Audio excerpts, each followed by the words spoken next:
Hey everyone, welcome back to another video, and in this video I'm going to give you an introduction to Portainer. We've been doing so many videos on so many cloud native tools, their use cases and where they are applicable.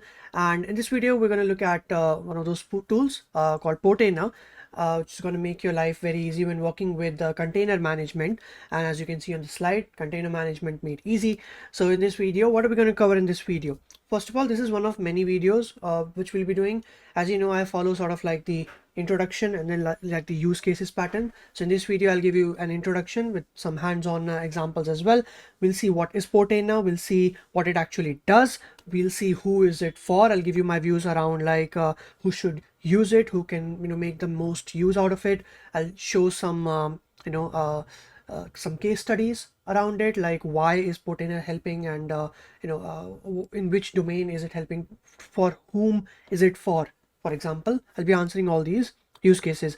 I'll also be answering questions related to like what are some of the key areas that Portainer is focusing on, why it's unique, and what are the key features, how it compares to something like, let's say, Rancher, which may do like something similar you may have worked with. So we'll be seeing how Portainer is different than Rancher, and how do we get started. So obviously demo and installation, I'll be spinning it up on Civo, and I'll also be spinning it up on my local system, so you can do it on your own like as well.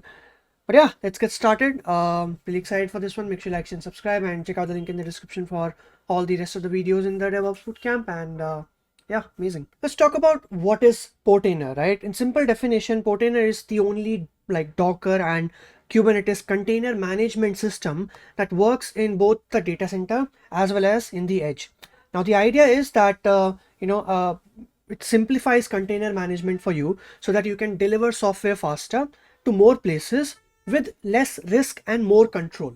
They actually did a survey, right, that highlights the Kubernetes adoption challenges that are faced by the organizations, and around 57% of the developers pointed that there was a learning curve involved when it comes to Kubernetes, and 47% of those people who surveyed they indicated that the complexity that comes around with Kubernetes, it's actually holding them back to use containers at their company. So as you can see, if you take an average, like around 50% of folks are saying that Kubernetes is actually getting in the way of their business, and that particular number ratio is a really big deal. And that is what Portainer is focusing on, right? Around 85% of folks said that they would be willing to try it out if the onboarding part to Kubernetes was relatively easier. So you can spend less time learning about like Kubernetes and more time in shipping code, right? So it's as a Portainer, it's a single unified platform to visualize and manage all of your containers that are running on, let's say, Docker standalone, Docker Swarm, for example, or Kubernetes, right? And it's also, like I mentioned, like it works in the edge as well as in the cloud, and it has like around, I think, 650,000 monthly active users and 20,000 plus GitHub stars. So as you can see, a pretty popular project. And you can check it out in the description below. I'll leave the links for like the GitHub part and the rest of the links to get started. So yeah, all the things I'll be sharing in this video you can find in the description below. Cool. So that was about what Portainer is. So management part for Kubernetes containers and all these things makes it relatively easy for us. No need to dive into the vast gates like certifications and whatever, and you can just get started with it up and running. As you may have gotten the hint from what I mentioned previously, you'll have a nice little UI that you can work with, and we'll be definitely obviously seeing in this video itself a hands-on demo, because demos in the end, it sort of like bundles together everything we learned throughout the video, right? What it does. So you may have already had a hint about it, but it basically makes the multi-cluster centralized multi-cluster and multiple cloud container management easy for everyone who is involved in the software development lifecycle for cloud native applications. Okay, and when it comes to like the target audience, so for example, there's something for everyone. I'll talk more about the community edition versus the business edition and what all these things have to offer. But for example, early stage adopters of DevOps practices, they can definitely make use of that. The primary focus can be around, let's say, DevOps engineers who are currently doing deployments manually and who are like looking up to set up automated workflows for the first time, but they are like unclear where to start. Portainer is great for them. And for example, Portainer offers so many functionalities, and it can replace a lot of tools for you. So users who are using alternative tools like Argo CD or whatever, and who are struggling with the complexity and are willing to consider some alternative solutions, Portainer can work definitely well for them. So apart from that, like IT and DevOps teams who are looking forward to moving to Kubernetes, as I mentioned previously, and gave example of like the survey part, but who may not have the specific knowledge about it, Portainer can definitely help you get up and running with that. Right, so in this video I'll show you like the community edition, business edition as well. Community edition is more for like just trying out containers, testing the platform or whatever, not really anything production level. But the business edition, on the other hand, takes it up to the next level. It's a great offering for, let's say, medium-sized businesses who want to work with Kubernetes, who may not know much about the complexity of getting started. So for such sort of businesses, the Portainer Business Edition, I think it offers a lot of functionality, right? So as a summary about like who is it for, who should care, then talked about like platform admins, how it can help them, and developers who are who want to get started with like Kubernetes but don't know much about it. Security people who are like worried about the user access privileges, you can also make use of it. And there's so many amazing use cases, and we'll be seeing when we do the demo part as well. Cool. Let's talk a little bit more about the 3 key problems that it's trying to solve. So first, obviously, was the operational complexity and the risk that has been introduced by Kubernetes. Also, it deals with like the developers part and the people part, and the skills part, because the problem is that it's extremely not easy for most folks to for existing teams, for example, who don't know Kubernetes, to migrate to the platform, right?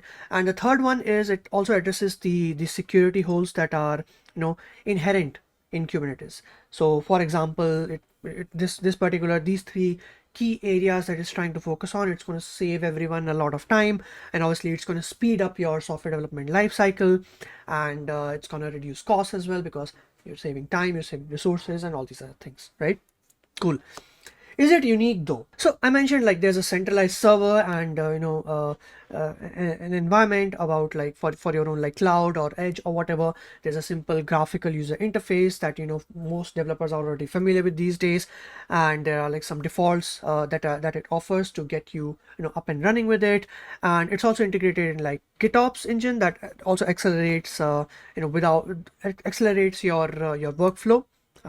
Without really like introducing another new system. I don't know about you, but if I get all the things at like one place, I try to work with that rather than using multiple things and making it more complicated. So for example, if it already exists inbuilt, I'm most probably gonna like use that if there are no like backlashes or whatever, like what is the word I'm looking for? If there are no downsides, then I'll probably stick to like what the tools offer, and I think this is great for that. All right, and when we talk about like the Portainer features, here you can see there's like centralized identity access management. This can be for like SecOps, and there's platform management, so you can set up and configure your environment on-prem, in cloud, or at the edge, as I mentioned previously. Observability is available over there, and application deployment. This is something like what I'm going to heavily focus on, like when working with like the GUI or like simple GitOps in like my future videos as well, and observability as well. I have a tutorial coming up on this after this video. So these are like some of the key Portainer features that it has to offer. But hold on a second, right? So you can learn more about it like on their website. I'll leave the link to it in the description below, about like the solutions. As I mentioned previously, you can automate deployment into Docker or Swarm and Kubernetes, like multi-platform. Some resources are mentioned over here, and we'll obviously see about like the business edition. You can also see some events that are coming up, and why Portainer, we already discussed that, and you can see some use cases and about some container related problems over here. The Docker functionality, it's very unique. And it's also an important point, because the survey results that I shared with you before, not many folks are like let's say utilizing Kubernetes. so we would definitely see value in like auto Docker deployments, right? So you can learn more about all these things I already mentioned previously and what it has to like offer when it comes to business edition. I'll definitely be trying out the business edition in this session as well. You can get started with it as well. You can activate 5 node for free, and for that as well you can check out the link in the description below. And just another simple reminder, like it's a super easy to set up, and we can think of it like 80% of like functionality and 20% of the pain for setting things up. And it works with any and all the CI tools out there, so there's nothing unique about that. You can work with what you want, and that in turn, like often like leads to the point that I was mentioning previously, that it reduces the total number of tools that you're using, which I believe is awesome, right? It's not just that just CI/CD, right? There's much more than that, like observability and manual workarounds and so many things. So there's something for everybody. It's not like if you want to work with everything on your own, it does provide you like the capabilities to do that as well, right? It also has push and pull capabilities, like for webhooks. You can use webhooks, which is also kind of unique. And you can also, there's one another incredible point is you can manage multiple clusters from a single interface. I think that's pretty amazing, right? So we'll be seeing that in the UI, obviously. So managing multiple clusters is also pretty handy. Rancher though, so you may be like, hey, Rancher does sort of like similar things, but there are a few differences, as you can see in this blog by Portainer, the Portainer versus Rancher comparative guide. So one of the highlights was that the dashboard in Rancher, it's not really that different than the Kubernetes dashboard that you get. And with Portainer, it's a little bit different, right? It offers you more control, and the web UI, you can use to deploy and manage applications, but there's a clear point of difference, and it's not just creating a version of the Kubernetes dashboard. So there are like a lot of features and a lot of differences. I'm going to link this blog in the description below. You can check it out. Portainer versus Rancher, just a simple blog. But yeah, do check it out. All right, so that was like a little bit of an overview about what it does, who is it for, what problems it's trying to solve, and what are the features and applications, and the perfect set of like people and organizations that it's beneficial for. Now let's get into like the demo part. In the demo, what I'll be doing is I'll be doing 3 things. So I'll run it on my local cluster, I'll run it in cloud using Civo, and one more thing I'm going to do, I'll show you the business edition as well, and some of the extra features that the business edition offers. All right, so what I'm going to do is I'm going to install the community edition here in Minikube. I have it running on my system over here, and after this I'll show you how you can work in like Portainer in cloud, which is where it truly shines with Civo, for example, right? So when we're installing it, you can either do it by like Helm chart or just YAML manifest files. Helm chart is the one I would recommend. It's pretty straightforward. There are some prerequisites, like first of all, it's Portainer contains consists of 2 elements that's going to work with: the Portainer server and the agent. And both of these elements are run as lightweight containers on Kubernetes, which is something you'll see right now when we install it. So obviously you need a Kubernetes cluster, and you need access to Helm or kubectl commands. So if you're working with like the YAML manifest files, I'll be working with Helm one, so I'll be using that. And you need cluster admin rights on your Kubernetes cluster. This is important because this will allow Portainer to create the necessary service account and cluster role binding for it to access the Kubernetes cluster. Obviously it's a management tool, so that is required. One more thing you need is a default storage class configured. Apart from that, you need to have some requirements about some versions of Kubernetes. That is something you can find on like the website and the documentation, the link for which I will leave in the description below. Also, Kubernetes RBAC is enabled and working. This is obviously required because it will help in the access control functionality in Portainer, which is something I showed you already when we're talking about the features part. The access control part is something I already mentioned. So obviously RBAC is required. It has to be enabled, and we'll be using the namespace Portainer, just a pretty standard convention over there. And you also need to have like the Kubernetes metrics server installed and working. If you want to use the metrics within Portainer, you need to have that one as well. So about like the storage class, for example, I can see this is the default one because it says default over here.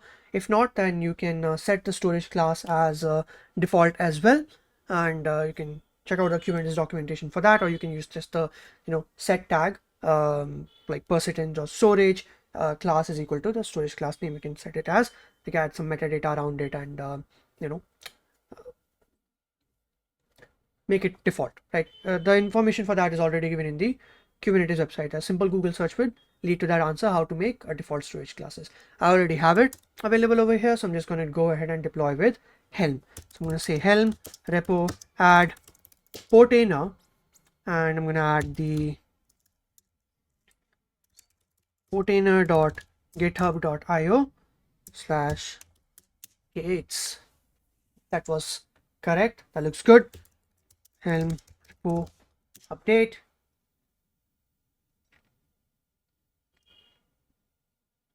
Right. So once like the update is now completed, we can start our installing Portainer.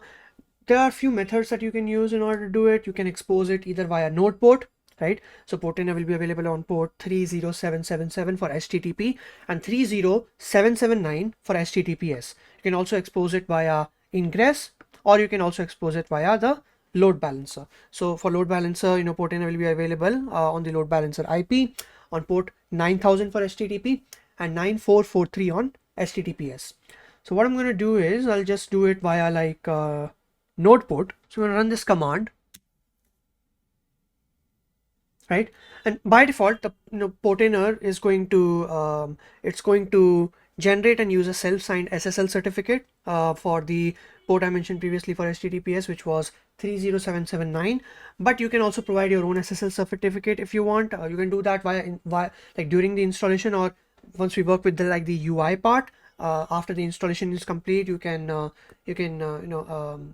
okay, so once it's installed and up and running and everything, I can say I can get the services in Portainer. So this is the one over here. I can just port forward it and access it on my local host.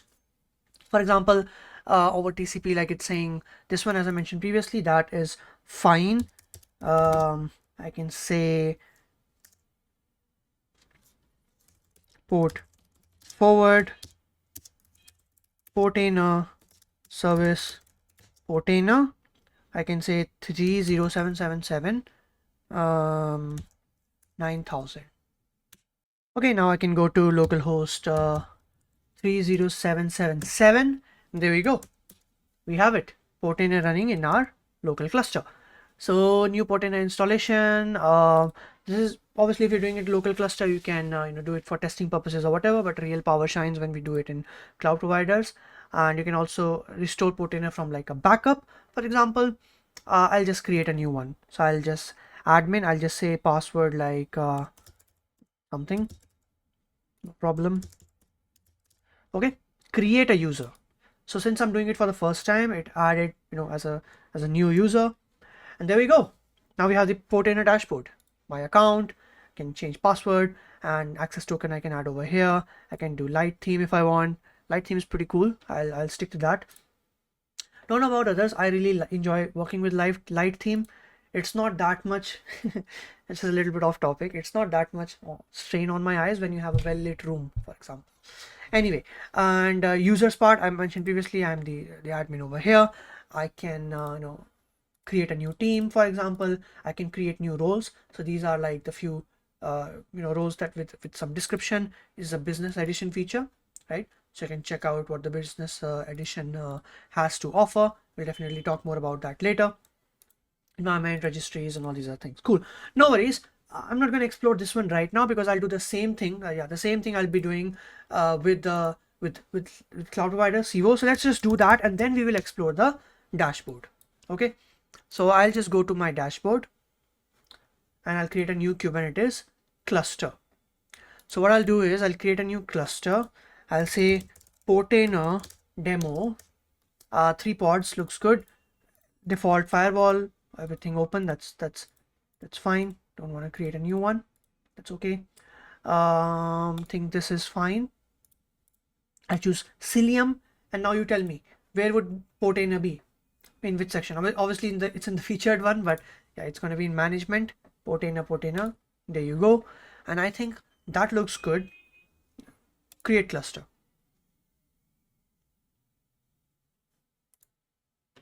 So it's going to take like around 60 seconds or something, and your cluster will be created in around like 60 to 90 seconds. Cool. Right, so it's spin up a cluster in just like under 90 seconds or something.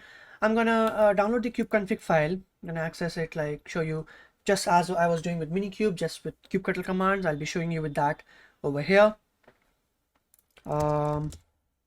Downloads, you can definitely use the CLI is what I would recommend, but if you're not like familiar with it, I don't want to throw some new things at you. You can get familiar with it and then start using it. That's why I'm sticking to kubectl. Export what? Kubeconfig. In my downloads I have Civo Portainer, ctl get all namespaces.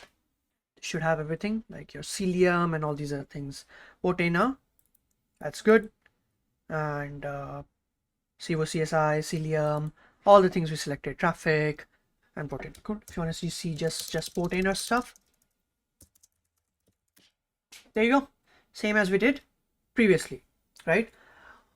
So kubectl, port forward, service Portainer, yeah, exactly. Same thing. And now I can access it on port 30777. No problem. Localhost 30777. All right, this is running in my Civo. And since it's a new installation, that's fine. Create new user. Nice. Now it's running in Civo. Cool. What I am going to do right now is, before moving forward, so we'll be seeing you, I'll be showing you some features around it and some use cases about managing environments and all these things in future videos as well. This is like my local cluster over here. As you can see, the one that I created. If I see nodes over here, it will show me like around 3 nodes. So you can see that 3 nodes, because we have 3 nodes here. Yeah, 3 nodes, same. IBREQ, BREQ, no problem. What I'm gonna do is, before diving deep into the dashboard, let me first switch to business edition. Okay, right in front of you. Say 11 applications, no problem. Just gonna shift to business edition. Okay, here I can go with install business edition. Right, that's good.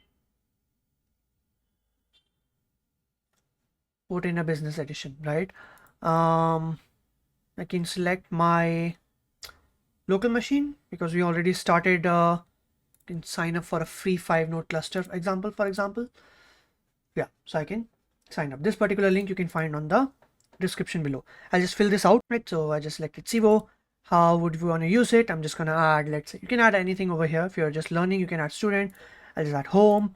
Have you used community edition? Yes, we just did that, and that's fine, no problem. Activate. Cool. So what you can do now is that you can check your email and everything, and get started with it.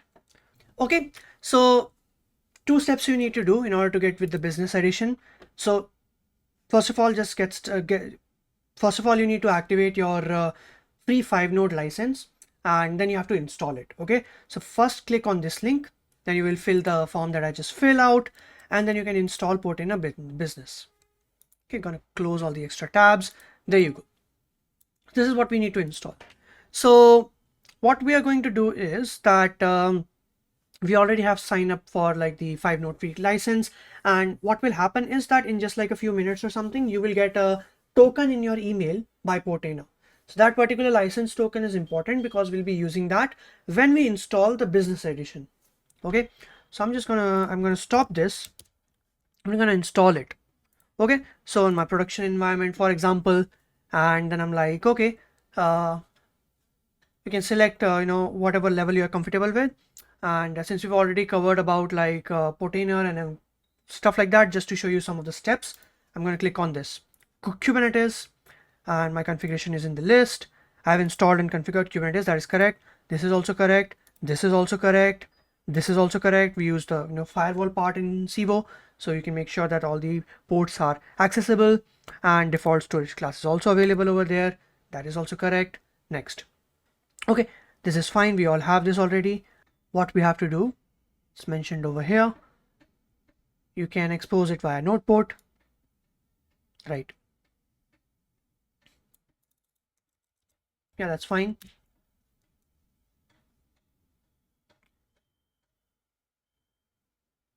Cool. You can also install it via YAML files. That's okay. I can just now go to my I can expose this. That's fine. I can expose it. I can say kubectl port forward 9000. That's okay. Localhost 9000, not 9000, 30777. Should be good. Next step, we'll be using our token and license key. There we go. So it's asking for my license key. Okay, so now I'm just going to copy paste it from my email. Cool. So now we can see that we have the business edition running. Very simple stuff. All right. So as I saw previously, you can add environments and all these other things. That's fine, and we'll obviously learn more about it shortly. I have created my first user. That's fine, and you can also make stuff over here. Cool. So you can go to users, teams, right, roles. So these ones were like hidden previously. Now you can have access to it. Okay. Licenses and license to Civo for up to like 5 nodes. Current usage I have 3. That's fine, no problem. You can have logs over here. You can go to my home. This is my cluster. In my cluster I can get some, like in the dashboard I can see information about it. Okay, no problem. Here I can see my applications running.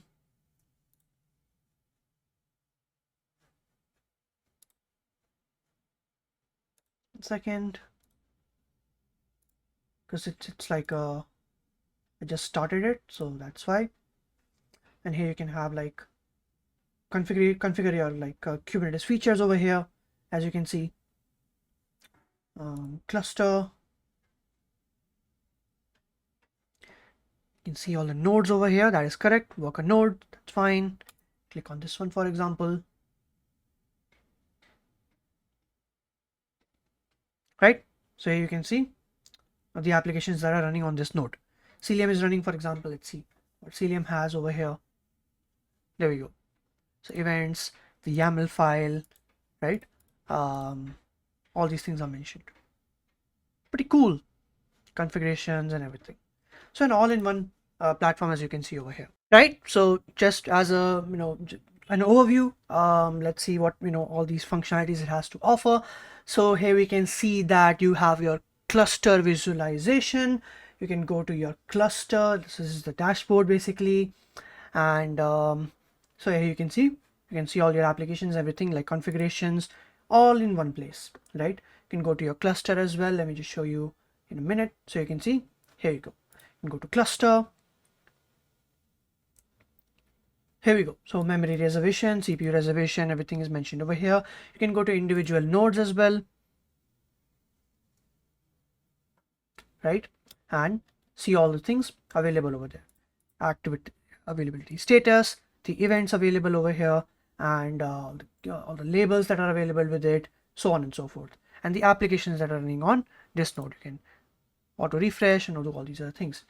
You can set up your cluster. You can allow users to use external load balancer if you want, and do all these things, right? Ingress controller, you can configure one if you want, right? Select the type, Nginx, and like that. save configuration. If you want to storage, you can select allow read write from a single pod only, allow read write from one or more pods, right? So you can do stuff like that. When it comes to management of users, you can select like new user. I can just say, for example, like test. I can give them a password like something. Okay, you can give them admin rights if you want, and you can add to the team. If you don't have a team created, I can go to my team section first. For example, I can say testing. Okay, create a new team. So now I have a new team testing, and currently there are no users in this team. So I can add a new user. I can go to user. I can say test one. Give them a password. I can add them to testing team, create a user. So I have two users now. Admin is me, and now we have test one. Okay, you can delete them, give them admin access or whatever you want to do. Roles on the other hand as well, you can have roles over here, and select user and assign them like some access or whatever, right?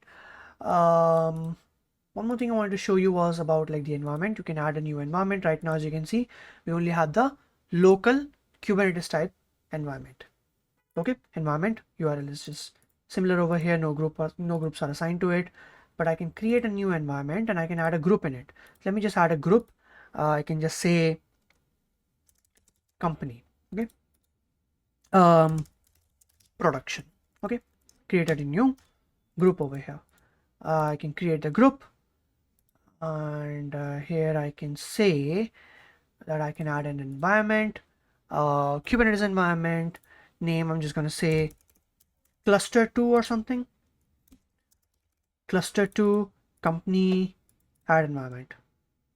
There we go. So now what is happening is that we have two environments over here. My local environment, it has some configurations associated with it, right? Here you can see local environment Kubernetes configuration. So it may be possible that you may work with different environments, and every single environment will have its own like sort of like configured rules when it comes to networking and security and resources and metrics and all these other things. So for that you can set up various environments, right? And then there's registry. For example, if you're working with Docker Hub, you can add like other registry, your own custom registry. All these are available over here. Licenses, I already have one available. You can check it out. Logs and your settings. Cool. That is pretty much about it, and you can download the backup, you can password protect it, and do all these other things. Custom templates and stuff, we're already covering it, and applications and Helm and namespaces, all the things we've been covering. But yeah, more use cases we'll be doing in like some future videos. But that was like, as you can see now, I have now two stuffs over here. That's totally okay. Cool. Two environments. Okay, you can check out this blog on 1 second. There's a blog over here, the community edition versus business edition, what it has to offer, and powering up with like Civo. It's just pretty incredible. There's a blog around that as well. You can check it out. Portainer and Civo. If you just Google, I think it's gonna be like the second one. There you go. Why Civo and Portainer is like apple pie and ice cream. Okay, very cool. And here you can find the data I was mentioning previously as well. Some great information available over here. I can just close these tabs now, and there we have it. Right, so here you can now add multiple clusters, as we'll be seeing in the future videos. This was more about Portainer and just getting started with it on your local clusters, or you can add like custom templates over here. You can use the web editor if you want. You can use file upload files over here, the manifest files, for example. So templates basically allow you allow deploying of any kind of Kubernetes resource like pods, deployments, config maps, secrets, so on and so forth, right? And when we talk about access control, you can see that you can allow access control, or you can restrict this particular template, and there are namespaces available over here as well. So you have the default namespace.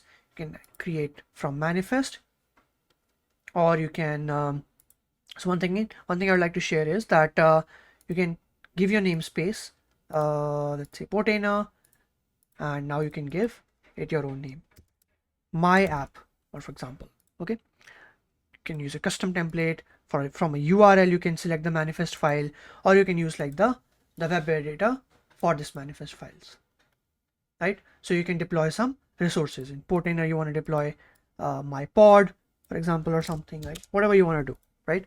And you can also check out the logs part, right? So if you go to, you can once you have deployed it, you can check out some logs, and you can check out Helm is available over here as well. You can select charts. So also, for folks who may not like working with YAML files, for example, that much, it can definitely like help you out for with like the managing part of, you can see everything like at one place, but all the features that we talked previously, right? All these features that we were looking forward to, like application deployment and observability and access management and platform management, we're going to be like making some videos around that when we talk about like the more on the production level use cases, right? So you check out authentication logs. You can see I just did that. It's running on localhost. That's fine. You can export it if you want, and you can check out the applications over here, and you can add an application, or you can create one from manifest. You can check out port mappings.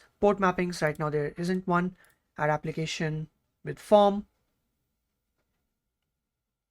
right? So you can check out the Docker Hub registry, and I can just say my application, and docker.io.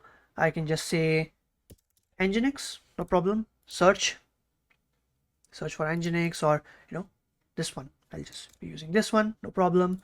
Stack, I can just add whatever environment variable. I can just add something like env my. I can give this a value like 6475 or something, no worries. You can add some configurations over here if you want, right? I'm just going to remove this one. You can add persistent data. You can select the memory, right? So I'm just going to select maximum memory usage. It looks good. Maximum CPU, I can just say, yeah, this is fine like that, no problem.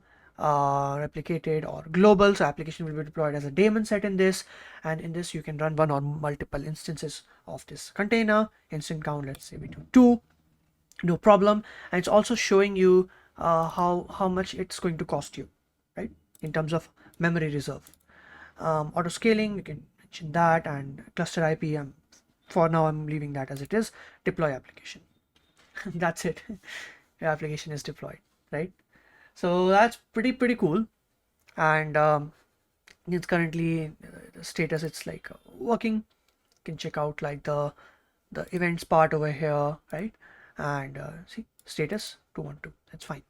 You can redeploy it, you can edit this application. See, you can see 2 pods are running over here.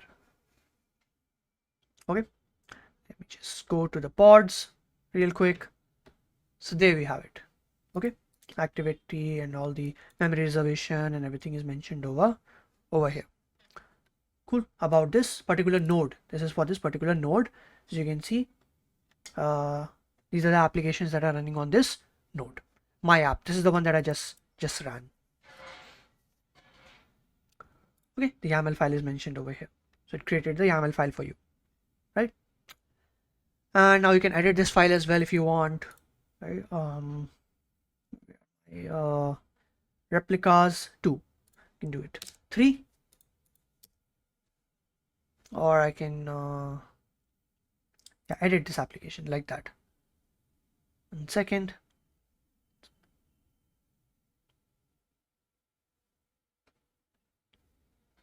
We'll have to update it via this. Okay, create the application, may cause service interruption. I am aware of that. This is just a test purpose. I can update it successfully. So now you can see this will be saying 3 on 3. Okay, there we go. Very simple. So that's basically what I meant when we're talking about like container management, right? And a lot of things we need to consider. We'll talk about like cost management. We'll talk about all the features it has to offer. We haven't yet done a deep dive on identity access management. We'll be doing that. Platform management, this is something we have sort of like seen, but we'll be learning more about it. observability. We'll be setting it up with like some other, try to set it up with like some other platforms as well, and see how observability works over there.